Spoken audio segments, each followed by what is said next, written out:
My name is there, not Taylor, not Tyler. They're like the old name no one remembers. Fitting, I guess, because that's how I felt watching my wife at that corporate event. Like something people used to care about, then forgot existed. The room was filled with laughter, glasses clinking, people in clothes more expensive than our first car. I stood near the corner by the faux marble column, holding a glass of something sparkling I didn't ask for.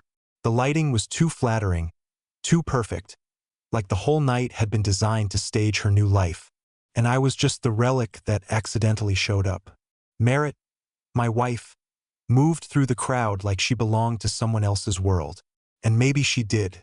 Her smile was calculated, soft, but sharp. Her laugh a little too generous. Her eyes, they never searched for me. Not once. But I saw her. I saw everything. The way she leaned in too close to that guy in the slate gray vest. The way he touched her arm. The way she didn't move. And the moment she finally looked across the room, spotted me, and pretended to be surprised I was still there. She started walking toward me. And just when she reached out, fingertips brushing mine, I whispered, "Not after that." She froze, and the smile dropped like a mask sliding off a face. But that was only the start, because you don't really understand betrayal until you realize it's been rehearsed. Every day, right beside you. She stood there frozen, hands still slightly raised like she'd forgotten what they were supposed to be doing. For a second, the music and the chatter behind her faded, like the world respectfully held its breath. I could tell she wanted to say something clever, maybe a deflection like she always used when things got too real. Something along the lines of, "You're being dramatic, dear," or, "Let's not do this here." But I'd already decided I wasn't going to make a scene. That would have made her the victim. I was done playing the part she assigned me years ago. The soft-spoken, overly accommodating husband who always took the high road, even when that road was paved with her excuses and half-truths. I stepped back, just once, and she blinked like she'd been slapped with wind. That guy in the slate vest, his name's Brandon, I'd later find out, watched the whole thing from a few feet away. He had the nerve to smirk.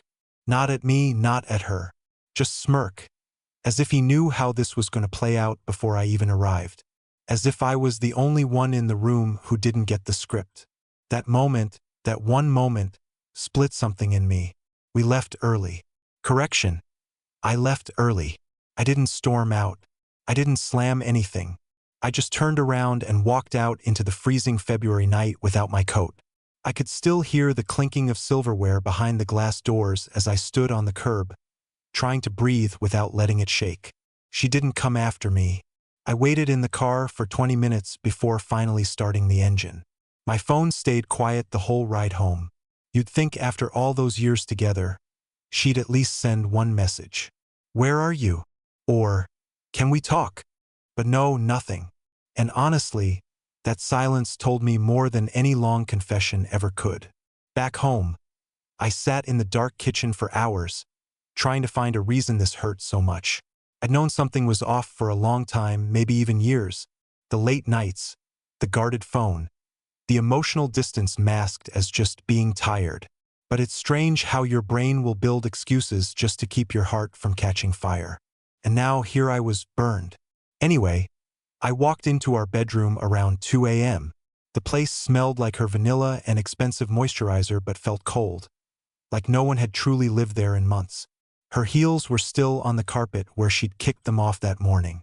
A necklace lay on the dresser, the one I gave her for our 9th anniversary.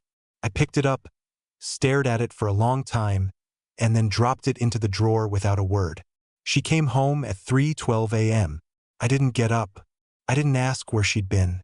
I heard the front door open slowly, heard the cautious sound of her purse being placed on the table. She crept into the bedroom like a thief who had no idea what she'd already stolen. When she saw me sitting on the edge of the bed, awake, she froze again, just like at the event. Only this time, there were no witnesses, no performance. Just us. "What are you doing?" she asked, like I was the one who had disrupted everything. I looked at her for a long time, and when I finally spoke, it came out low and steady, almost too calm. "Do you even remember what it's like to feel guilty, Merritt?" She didn't answer. Not right away. She stood there like she was waiting for the right tone to strike, the right sentence to deploy, as if she were rehearsing internally which version of herself she should be tonight. Angry, apologetic, coldly professional. I could practically hear the wheels turning. I'd seen her do this in meetings, over dinners, even on phone calls with her sisters. Control was her gift, and this time it was slipping. Finally, Merritt crossed her arms and leaned against the door frame like we were having a routine disagreement about groceries. "Can we not do this in the middle of the night?" she said. I nodded slowly. "Sure. You want to put it in the calendar? Or should I check with Brandon's assistant?" Her jaw tensed so subtly you'd miss it if you weren't looking for it. But I was looking now. I was seeing her, really seeing her, in a way I never had before. Not just the woman who shared my bed, or poured my coffee, or posted curated couple selfies on our anniversary. I saw someone who had made space in her heart for someone else and done it in silence, without even the decency to lie out loud. "I don't know what you think you saw," she finally said. There it was. Not denial, not confession. Just the classic in-between ambiguity. It's the kind of thing people say when they don't want to admit the full truth but also don't care enough to lie properly. That's what hurt the most. Not that she cheated, but that she'd become so indifferent to the consequences. Like I wasn't even worth deceiving anymore. I stood up and walked past her. No yelling, no accusations, just a quiet shift of gravity in the room. She followed me down the hallway like a shadow. Silent, attached, but not really part of me. She called behind me, voice thinner now, like she just realized she'd pushed too far and too long. I turned around slowly. Nothing happened. Not really. She paused, then added with a shrug that made me nauseous. "We've worked late a lot. Maybe things got blurry." "Blurry?" I repeated, voice flat. She nodded once, as if to make it official. But nothing crossed a line. I stared at her for a long moment. I wanted to believe that. God, a part of me was begging to believe that. But it wasn't about what had or hadn't physically happened. It was the way she looked at him across that room. The way she never once looked for me. The way she laughed at his jokes like I'd never made her laugh. That wasn't blur. That was clarity. Clarity she didn't want to name. "You know what the worst part is?" I asked, my voice low. "It's not Brandon. It's not even the lies. It's that you forgot how to be my friend." She blinked like she didn't expect that. But I meant it. You don't just lose love overnight. You lose the tiny things first. The way she used to sit beside me on the couch and unconsciously rest her foot on mine. The way she'd wake me up when she had nightmares and need to hear my voice before she could fall back asleep. The way she used to call me on her lunch breaks just to tell me about someone spilling coffee in the elevator. Now it was work. Just work. Long hours, endless meetings, out-of-town conferences. Always too tired, always somewhere else. And me? I became background noise in my own home. She didn't respond. Maybe because she knew I was right. Maybe because somewhere deep inside, she had stopped feeling anything and didn't realize it until I finally did. 2. We slept in the same bed that night. I faced the wall. Her breathing was too calm, like she was pretending to sleep. Or maybe she was pretending she still belonged there. But I lay awake for hours, eyes burning, heart numb. I wasn't angry, not in the explosive way people expect. I just felt displaced, like someone had removed me from my own story and replaced me with a less interesting character. At some point around 4 a.m., I got up and walked into the hallway. I stared at the framed photo from our 3rd anniversary. Us on a beach in Carmel, wind in her hair, my hand around her waist. Both of us laughing at something I can't even remember now. I took it down, looked at the back, and found a note in my handwriting. "No one makes me feel more like myself than you." I don't even remember writing that, but I remember believing it. And that's when I realized she didn't just betray me. She made me doubt my own memory of love. And that's a kind of betrayal that lingers far longer than one night at a corporate party. The next morning, she acted like nothing had happened. She brewed coffee, tossed on a sweatshirt, and scrolled her phone at the kitchen table like we hadn't stood in the hallway exchanging broken pieces of our marriage just a few hours earlier. I watched her from the living room in silence, arms crossed, wondering how someone could look so casual while standing in the ruins of something they helped burn down. She didn't bring up what I said. She didn't ask how I was feeling. She just asked if we had any oat milk left. It was in that exact moment I understood something. Merritt wasn't going to confess. Not unless I cornered her with proof. And even then, I wasn't sure she'd feel bad. Maybe embarrassed, but not guilty. And that terrified me more than anything else. So, I did something I never thought I'd do. I opened her laptop. I know how it sounds. Petty, weak, like the kind of thing insecure people do in bad sitcoms. But it didn't feel like snooping. Felt like survival. Like I was bleeding out from doubt and needed something, anything, to tell me I wasn't losing my mind. It was unlocked. No password. Her confidence in my trust had made her careless. I opened her browser expecting to find nothing, maybe a few YouTube videos, some work docs, but her Gmail was open. And that's where it all started. There wasn't anything overt at first. But I scrolled back a few months and found a pattern. Emails from Brandon. Subject lines like, "Tonight's client dinner," and "Need to stay late again." Some had nothing in the body, just the subject, as if they'd already said everything that needed to be said. Then I found one that broke me. It was from 4 weeks ago, late at night. Subject line, "Safe." Inside was just one sentence. "I still think about that moment in the elevator. Wish we could have stayed there longer." I stared at it for so long the screen dimmed. I read it over and over, hoping I was missing context. But there was no context that made it innocent. Her reply, "Me too." That whole night was confusing but amazing. Was even worse. It wasn't graphic. It wasn't detailed. But it was clear. Something happened. And it wasn't just physical. It was emotional, intimate. Something they shared behind my back while I was probably at home folding her laundry or reheating her leftovers. I felt sick. The walls of the house suddenly felt too close, like they were leaning in on me. I closed the laptop, got up, and walked outside barefoot onto the porch. The cold wood boards grounding me like I needed proof the world still existed outside that glowing screen. I didn't confront her that day. Couldn't. I wasn't ready to hear the justifications, the half-truths, the carefully packaged language people use when they don't want to admit what they've done. I needed more. I needed clarity. So, the next day, I drove to her office building during my lunch break. I parked across the street and sat in my car with the windows cracked. I told myself it was stupid, that I was becoming the guy who spies on his wife. But I didn't leave, and I'm glad I didn't. At 5:47 p.m., I saw her come out. Not alone. Brandon was beside her, carrying nothing, not even a briefcase. His hand brushed hers at the crosswalk. She smiled. Not the smile she gives at dinner parties. Not the one she posts on Instagram. This was a soft, private smile, like she was letting him see the version of her she used to save for me. They crossed the street and disappeared into the parking garage. I waited 10 minutes, then 15. She didn't come out. At 6:12, her car finally exited. Alone. She drove right past me without a glance. Windows up, music playing, like she was returning from any other day at work. But something in me had shifted. The doubt was gone, and in its place sat something colder, sharper. Certainty. I didn't cry that night. I didn't even ask questions.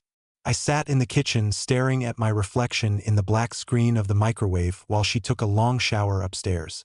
I heard her humming. Humming. I didn't recognize the tune. Probably something they listened to on their drive, or in the elevator, or wherever the hell else their affair had lived and breathed and grown while I was busy being her husband on paper.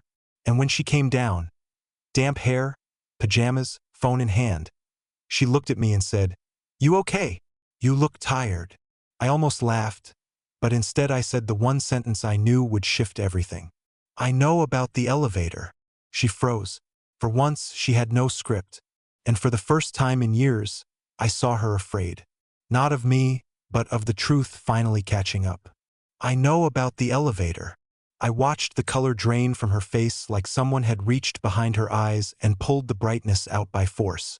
For a second, she stood completely still, like a machine processing a command it didn't recognize. Then she set her phone down on the counter very slowly, like she thought moving carefully would stop the world from breaking. "You went through my email," she said after a long silence. Her voice was flat. No guilt, no shock, just a quiet attempt at regaining control. I nodded once. "That's what you took from it?" She didn't answer right away. I could see her trying to calculate how much I knew, how much I didn't, and whether there was still room for denial. She didn't realize it yet. But it didn't matter. I wasn't looking for apologies. I wasn't even looking for reasons. I just wanted the silence to end.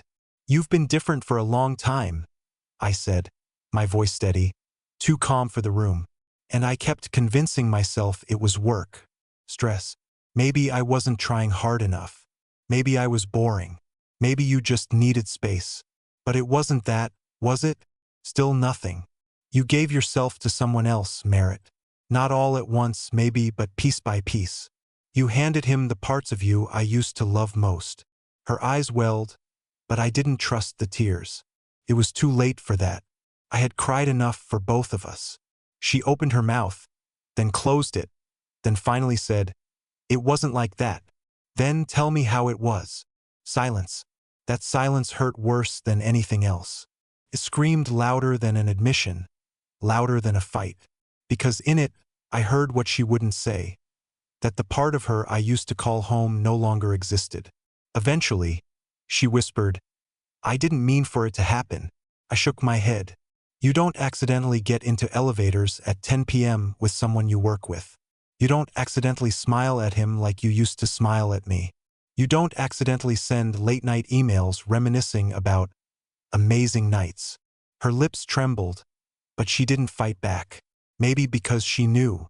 Maybe because there was nothing left to protect. "I was lonely," she finally said. "You were always there, but you weren't there. You stopped asking me how I was. You were just predictable." Predictable. That word felt like a hammer to the chest. All the nights I stayed up waiting for her. All the meals I made, the errands I ran, the birthday gifts I picked out months in advance. All the effort I put into making our life feel steady. She reduced it to that one word. Predictable. "You know what's funny?" I said, leaning back against the kitchen island. "That's exactly why I thought you loved me. Because I was solid. Because I didn't flake out when things got hard. Because I stayed." She looked down. "I gave you peace," I said. "You wanted noise." Merritt didn't argue. And that silence confirmed it. Her heart had moved on long before her body ever followed. "We didn't sleep that night." "Not really," she cried. I sat in the hallway staring at the coat hooks where her scarves still hung. I thought about the first winter we moved in here. How I built that stupid IKEA bench she said would make our entryway feel warm and intentional. How we danced in our socks on moving day, eating takeout from plastic containers. When had that version of us died? Was it quiet? Or had I missed the explosion completely? By morning, we both looked like we'd aged 10 years. We sat across from each other in the living room, both too drained to argue, too exhausted to lie. Her hands trembled around her mug. Mine stayed clenched in my lap. "I never planned to leave you," she said quietly. That hurt more than if she had, because it meant she was going to keep pretending, keep having both, keep building a second life in the shadows of the first. "You didn't have to," I replied. "You already did." That day, we didn't talk about divorce. We didn't talk about anything practical at all. We just existed in a strange, suspended state where everything felt fragile and temporary. She went upstairs and packed a small overnight bag. Said she needed time. Said she'd stay with her sister for a few days. I didn't stop her. I didn't ask when she'd be back. I didn't hug her or follow her out the door. I just stood at the window and watched her car disappear down the street. For the first time in over a decade, the house felt still. And I didn't know whether that stillness was peace or the start of something much worse. The house was too quiet. That's the thing no one tells you about separation. It's not just the missing presence. It's the stillness. The kind that wraps around you like a weighted blanket you didn't ask for. I could hear the hum of the fridge, the click of the heating system, even the subtle creak of the hardwood under my socks. And every sound felt louder with her gone. 3 days passed. She didn't call. I didn't text. I didn't even know what I'd say if I did. I went through the motions. Work, eat, stare, sleep, barely. I spent a lot of time in the garage, where her presence didn't exist. Just tools, paint cans, things untouched by her carefully curated life. It was like a bunker for my sanity. Somewhere that didn't smell like her shampoo or carry the echo of her voice. On the fourth day, I went into the guest room to grab an old blanket. It had become the place where random junk landed. Holiday decorations, extra linens, old boxes of tax documents. But when I opened the bottom drawer of the dresser, something new was sitting on top. A pale blue envelope, unsealed. It was addressed to her from her workplace. No postmark. Hand-delivered. I knew I shouldn't read it. I stood there for a full minute just staring, but eventually, I opened it. Inside was a printed itinerary, hotel reservation, room service receipt, a single-line memo at the bottom. Hope this helps smooth things over. B. Brandon. The date on the receipt, 3 months ago. A random Thursday night when she said she was working late because her team had to finalize a pitch. She didn't just lie. She planned it. I held the papers in my hands like they might combust. My legs actually gave out. I sat on the bed in silence, reading them over and over again. The meals, the spa charges, the room upgrade, 2 guests listed. All of it neatly organized, intentional. This wasn't blurry. This wasn't confusion. This was betrayal with a paper trail. I didn't cry. That surprised me. I thought I would. But the tears had dried up days ago. What replaced them was something colder. Clarity. Not rage. Just a quiet finality that started seeping into my bones. When I put the envelope back, I did it slowly, carefully. The way someone closes the door to a room they know they'll never enter again. That night, I made a decision. One she wouldn't see coming. But I wasn't going to scream it. I was going to disappear from the story she thought she controlled. I didn't need to scream. I didn't need closure. I just needed out. That night, I opened the closet and stood there staring at my side. The smaller half, as always. Half the hangers, half the drawers. It was funny, in a dark way, how you start to accept less space as normal when your life is shared with someone who always takes more. I pulled out my old duffel bag, the one I hadn't touched since our trip to Asheville, back when things were still good, or at least good enough to fake it. I packed slow, just the basics. Clothes, my charger, the watch my dad left me, and a small notebook I hadn't written in for years. I didn't touch anything of hers. No revenge, no sabotage. I wasn't trying to send a message. I just didn't want to be in that house when she came back. There wasn't a specific plan. I had a friend upstate with a cabin. We hadn't talked in months, but I knew he'd let me stay for a while. I didn't leave a note. I just took my keys, wallet, and bag, locked the front door behind me, and drove. No music, no calls, no GPS. Just the open road and the feeling that I was finally doing something for myself. Not to hurt her, not to prove anything, but because I had nothing left to wait for. Took her 4 days to realize I was gone. For days before she called my phone at 6:32 a.m., her voice rushed and breathless in the voicemail. "There? Where are you? The car's here. Your stuff's gone. Please, just tell me you're okay." I was okay. For the first time in years, I was okay. I didn't answer. I listened to the voicemail from the porch of the cabin, a mug of black coffee in my hand, pine trees stretching in every direction. No noise, no pretending, just air I could finally breathe. She sent 5 texts, then 9, then silence. I imagined her walking through the house, trying to track what was missing and what wasn't. She'd probably check the drawers, look for a letter, maybe even try to convince herself it was just a break, something temporary. But this wasn't temporary. I hadn't left out of anger. I'd left out of clarity. Sometimes the most powerful thing you can do isn't to scream or fight. It's to walk away from a place you were never meant to stay. I didn't need closure from her. The real closure was knowing that I didn't have to shrink anymore to keep someone else comfortable. In the weeks that followed, I started waking up early. I ran. I wrote. I sat by the lake and remembered what silence was supposed to feel like. Not cold or cruel, but peaceful. One morning, I opened that old notebook I'd packed and started writing the truth.